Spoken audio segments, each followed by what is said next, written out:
don't even know why I'm doing this, because it's getting late. I'm exhausted from the day that I had at work. It's really muggy out here. It's gonna rain, and I really don't even feel like making a video. But I am just at the point where I want to kind of test something, and this may not even really be worth anything. I may end up just deleting all this stuff, but whew, it's hot. But I'm gonna do it anyway. Like I said, I didn't really feel like making a video, but just in case this plays out the way that I'm thinking it's gonna play out, or not, whatever, we'll see. Maybe I'll keep it, maybe I won't. But we're here in the 06 Saab 9.3. I've been driving it a lot more over the last couple of days, at least once a day, just to run and get dinner or something, So I've actually been driving it a little bit more lately, and every single time that I've driven this car, the radio has not even attempted to work once. And if it does, there's been like 1 or 2 times where I've actually been able to use the radio for a few minutes, and then the static appears, and then it's nothing but static, and then I just shut it off, and then the radio just doesn't naturally come on. And I believe that is, I'm starting off with the OBUS communication system. So if you take a look here, in the Saab, this whole infotainment system runs off of what they call OBUS. It's basically a fiber optic line that sends like a red laser light, or in other words, pockets of data from one module in the system to another.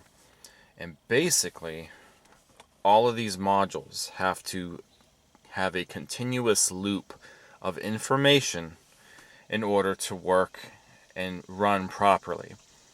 So I don't remember what this exact part is called, the information control unit, infotainment control unit at ICU, maybe, I don't know.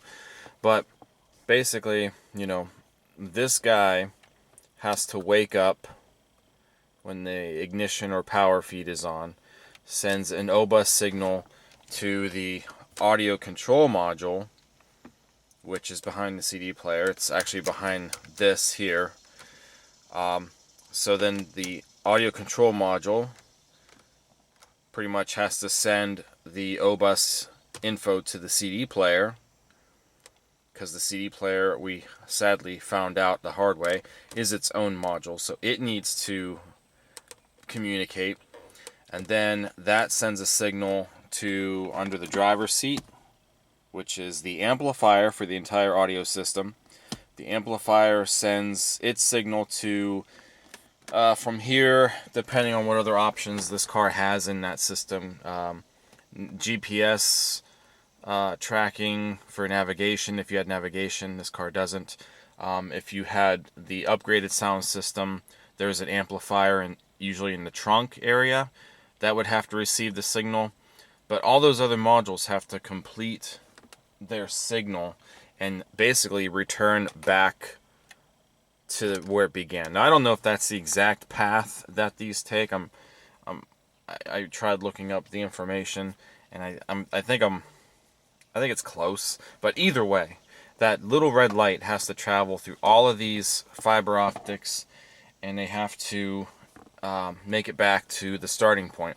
And that ensures that this system knows that everything, for one, is programmed to the car, I'm assuming, and two, that everything is communicating. We can work in harmony and have a flawless thing. I made the mistake of trying to switch out this CD player with another, because this CD player, when I got the car, did not work. And I ended up kind of fixing this. I fixed the broken piece inside, so I don't know if it works 100% or not.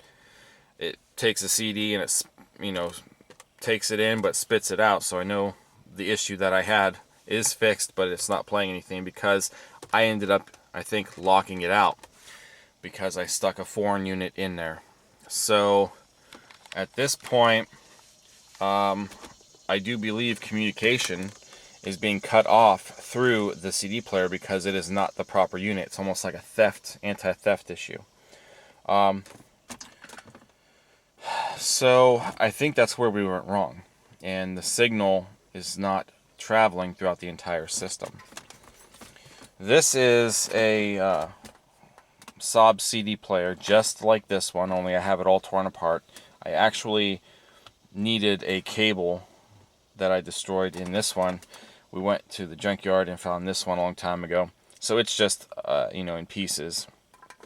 But I took the back off because I wanted to see exactly what this little O-bus communication thing looks like. So on the back of these, there's only one. Sorry, there's a bug flying around me. There's only one harness or connector that goes into there, and you can see we have the two optic lines. So obviously the little red light shines into one, and a little red light is supposed to be projected out of the other to pass on to the next modules. And then there's a couple of other connectors in there somewhere. There's 4 pins, and I took the back off to see exactly what these look like. So you can see we have some arrows. So number 1, the bottom one, is data going into the unit.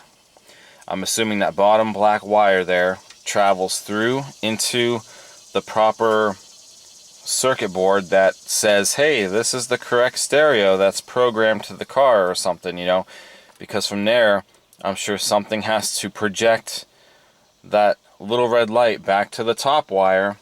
As you can see, it says number 2, and it goes out, whoop, and into the next module where it has to go. So I wanted to see what those wires look like, because what I want to try to do, and I'm not going to quite do anything with these yet, but I do want to see if we take, and this may not even work, like I said, this might just be a complete fail, but I got some vacuum line here. It's a very thin line. I just kind of wonder if we unplug, if I take everything apart again, and we get to the connector. For one, when we turn the ignition on, I want to see if we have anything coming out of the one end of it. And then I want to maybe try to see if we can use this line to loop it into the second one and see if it bypasses a signal. And I want to see if everything starts, will work properly. One way to always tell in this car if this audio module is not going to work is we'll have no chime. All 3 times that I've started this car today, I've had no chime. There's no radio display. You won't see anything come up on the SID as far as radio information.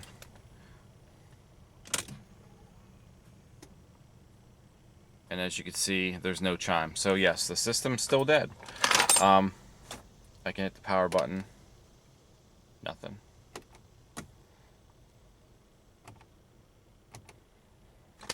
So I'm kind of curious about that. Another thing I thought about doing is maybe going under the audio module or the amplifier module, unplugging that connector and see if there's any light passing through. Oh, see? Okay, so it looks like it's trying to connect, because this display was on for a brief second, but that is not working now. See, that's what I have to deal with. I don't know, I think I'm just gonna stick with my original idea. So we see now there's nothing working, there's no chime. So I'm just gonna get to tearing all this back out again, and we'll see if we can maybe use this. I might cut it a little shorter, because I just want a small little loop to hold against one part to the other. See if the light will shine from one into the other, because it just has to see the light. It's going to see the data that it's sending, but if it automatically sees that same data looping around like this without being bypassed or going through any of the like security checks or something, I'm sure, that are interrupting this, then maybe this could work. I didn't document the entire process this time because, oh look, oh there's the static. See, I started moving everything and now it's actually on. Anyway, so, oh, you stuck right there. I didn't document the taking apart of all this stuff because, well, again, I didn't really feel like making a video about this, but, also, oh, see, there it goes. But also, I already documented all this stuff before, so this is this part here. It actually broke this time taking it out. The thing on the side broke, so who knows if it'll stay in. Climate control, and then, like I said, the audio and CD unit come out as one once you get it unlocked. So there's connectors up there. Hold on, I gotta get this in park.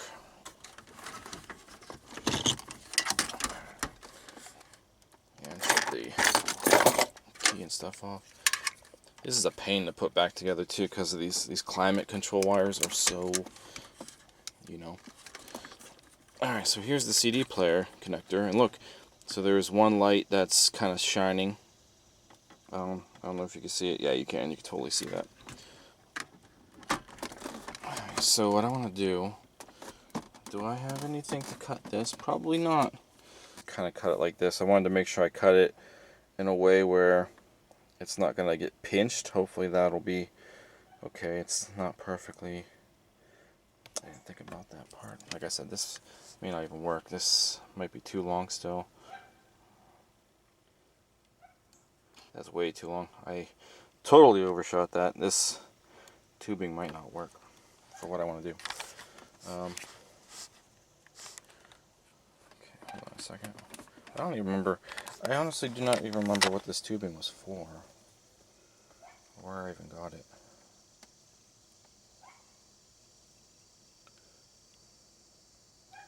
Try something smaller maybe? Almost like the size of a macaroni noodle? So if I hold that, oh, this is not gonna work the way I was hoping it was going to. I need some other kind of tubing, I think. Can you even see it come out of the, yeah, maybe. That's not gonna work the way I was hoping. I unplugged the actual audio unit so you can see on this harness there's the red light.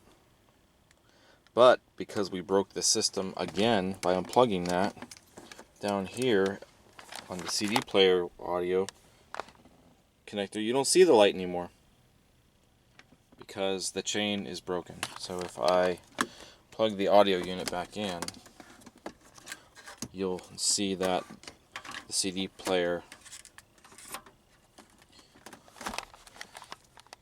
lights up again because now it's being passed from one to another. Oops. So yeah, and obviously the chain, with it still being broken, nothing's gonna work. I'm kind of curious what would happen if this one was plugged in. I don't like that being open. I probably shouldn't.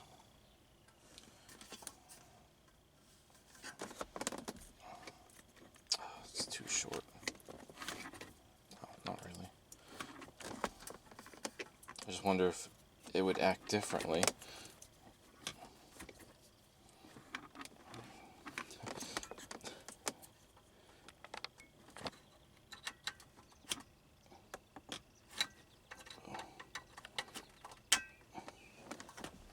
So that's plugged in. It's kind of, oh look, see, alright, so now it's going through, you know, obviously the one cable, and there's the little thing inside that receives the signal. But this, like I said, this audio CD player is broken anyway. But will it actually work? Look at that. It worked no problem hooking it up to this one.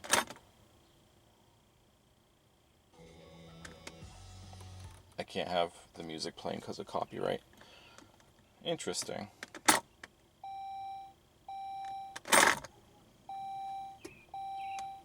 We got chime.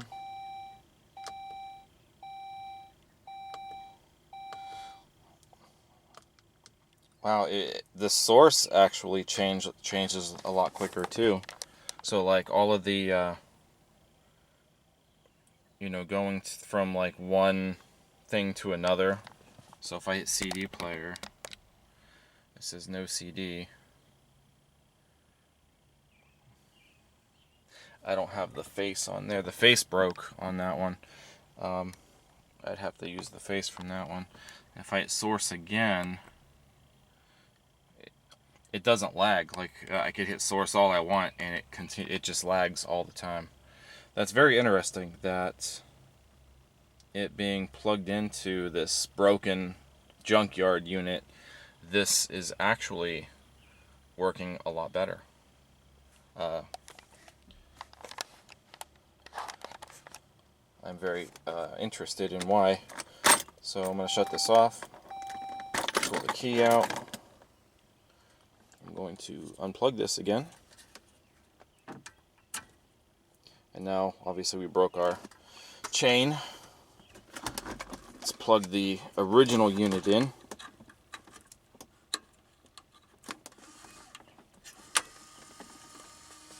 You hear the motor going. So, put the key back in. Nothing. Wow. Interesting. So something else must have happened. Like the whole time I was thinking maybe this got locked out because it's the original unit. Wow.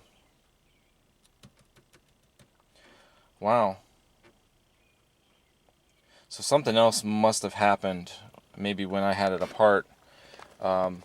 Something maybe with... No, because I didn't do anything to that part of the stereo. It's like, I wonder why the O-bus would not work on that original unit. But it works perfectly fine through this one.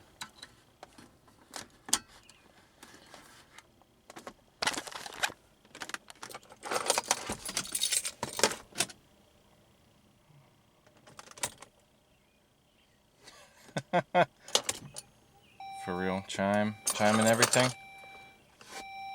Long year. If you want to grab a little preview of that, he posted one over on Instagram. No static. Find him over on Instagram. I'm gonna start this up real quick. Chime. And over in London on September 3rd and the 2nd. That is strange. Turn it off. Turn it on. You know about it. And if you're looking for some Taylor. Well, what should I do? Should I just leave the broken unit in the car? Should I try to actually take the drive that I fixed in this one and maybe put it into this one? Because it would be really great to have music in this car again. Tomorrow morning at 6 on the Valley's Rock Station, 93.3. And like I said, the commands are a lot better. If you hit the source button, if you wanted to go to the aux, you have to go through CD, and it would stay on this screen forever. You can push this button all you want, and it would stay on this screen for like 10 seconds. Then it would let you switch to aux, and that's not how it's supposed to be. You hit the button, and it's all supposed to change like this.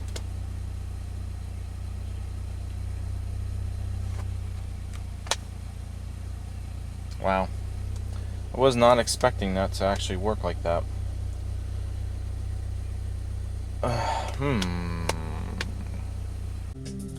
The aux appears to work just fine. The eccentrophobia.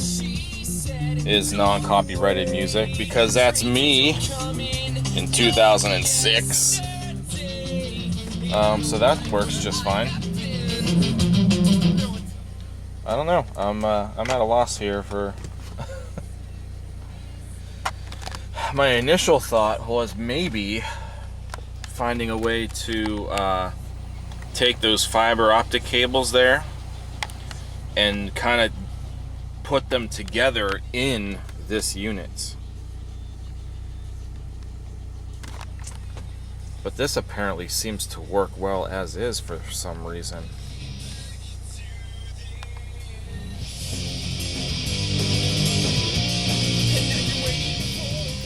That is strange.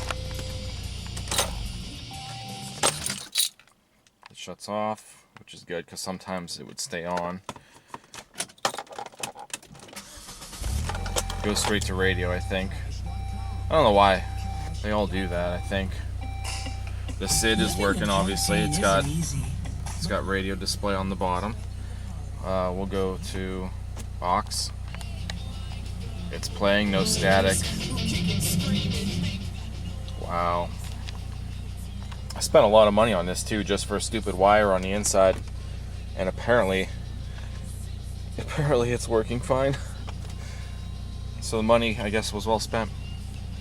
If I decide to keep this in here, and so far it's looking like I might, I'm gonna have to take the actual ACM off, get the, put the bracket, get everything to where, this is gonna be this. I don't know, I am so confused. Alright, so with the Altel, did we plug this? Yeah, the old one's plugged in. If we take if we look at the data from the Altel, and again, it's not working, it's plugged in. If we connect to this car, steering wheel. Yes, I'm just gonna have to keep it on my lap. Sorry, guys. We'll do an auto VIN. Now, the last time that I scanned this, when this problem was going on, starting, we did not have an audio or a CD module. So if I go to read all DTCs, it goes through every single module in the car that it knows it should have. And for a moment, you'll see something about the CD player module show up down here, then it goes away because it skips it, because it's a module that is not in the car. So there's the amplifier, picked up no amplifier. It's not going to pick anything up right now. CD changer, CD front, it's gone. So right now it looks like it's probably not picking anything up, maybe because of that weird thing going on with this CD player, the original one. I think the last time I did this there were 17 modules, and that's not including the CD player. So it may have just completely skipped over all of this infotainment. The amplifiers didn't stay, but I want to connect the other one and I want to see if everything kind of comes back. I'm curious. Yeah, nothing radio-wise looks like it's staying, which is very interesting.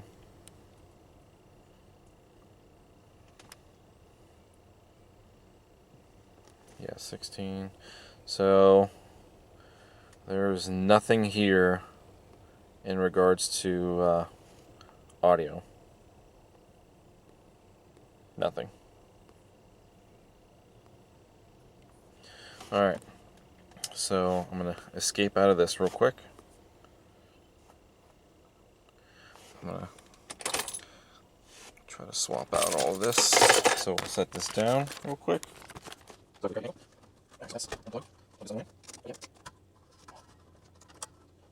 our key back on. Obviously, we've got chime and everything. Alright, let's read all DTCs and see if it changes. So all of our audio stuff should be back online. with this crappy junkyard stereo sitting here.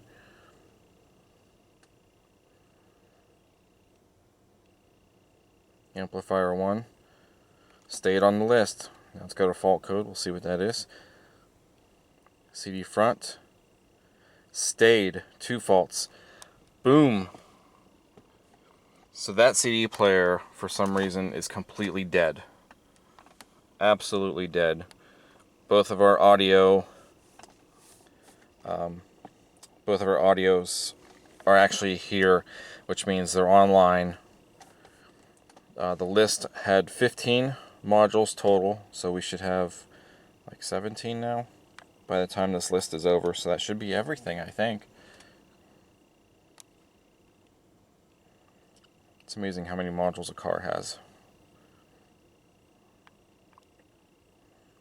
So there's 15.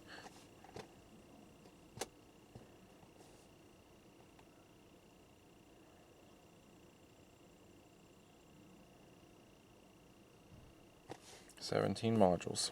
2 more than last time. So our amp code is control module not added current. I think that was always here, if I'm not mistaken. I'm running out of camera memory. For some reason, the CD, what's this say? There's two different codes though. Control module not added. I'll have to look those up, see what the exact definition of them are. But if it's gonna work as is for me to use the radio and the aux, then that's fine. I don't care. I don't care if that's what it's gonna take. So, but they are both here on the list now, which means they are, with the exception of these faults here, they're online. The circuit for the O-bus system is complete. Something in this original CD unit has broken the O-bus communication. It apparently is not the security function that I was thinking it was, because this is a completely foreign unit and it is making the system work just fine. So I'm just gonna run with it, I think. Alright, so here's the original unit, completely out of the equation.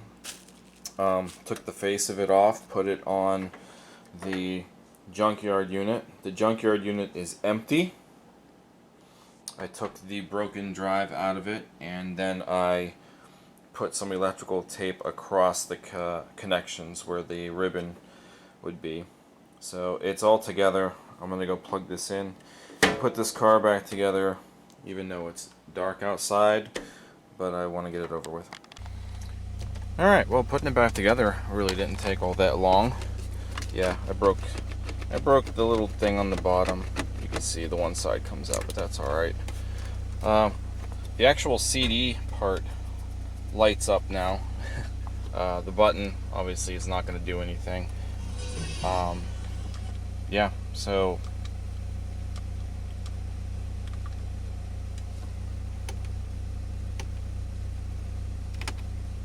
I don't know if it's gonna work like this, and it works like this.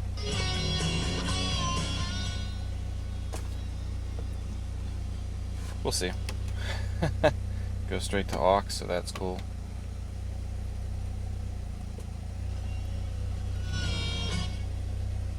Oh, I'm gonna run with it for now. So I guess this turned out to be an interesting video after all. Now that we know, for some reason, the O-bus will work just fine with a locked unit. Is this the ideal way that I wanted to fix it? Not really. The CD player's here. I would have liked to have everything working as it should, but if this is at least gonna work and give me the radio back without any interference and the warning chimes and all that stuff, then I will accept it as is. Plus, it looks like, you know, when the car shut off and you pull the key out, now everything shuts off as it should. So I will take it at that. I know this really wasn't the ideal vlog that I was going to go for. It was kind of sloppy, but it is what it is. So if you did enjoy this, you know what to do. Give it a thumbs up. Whoa. Comment, subscribe, and that's all that I've got. I will see you guys next time. Thanks for watching, and take care. Puddle lights are so cool. Train's here. So late.